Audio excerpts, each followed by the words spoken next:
When I began my senior year of college, 70% of Americans could point to a local church and say, "That's my church."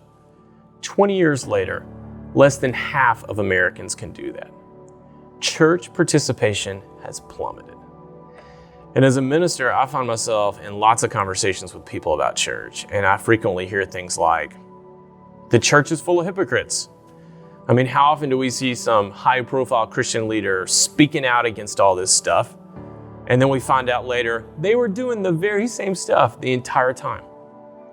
And friends say, "JP, look at history. The church has too often been on the wrong side of things, whether it was the Crusades or the Inquisition or slavery." And friends say, "JP, the church has too often been racist, sexist, even abusive." And to all that I say, you're right. And if you've never heard a minister say it, let me say it. I'm sorry. I'm really sorry. But there's more to that story. Has the church been broken? Of course. But there's a beauty there. If we look at history, we see that the church has radically shaped the way we view healthcare, education, civil rights.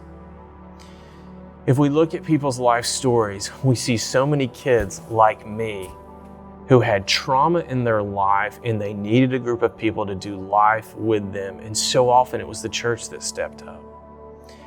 And I think of so many friends of mine who are addicts, their marriages are barely hanging on, and the group of people that keep them going is the church.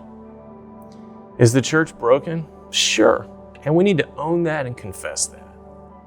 But there's a beauty there, and it's time that we reclaim and name that beauty. And that's what I want to share in this book.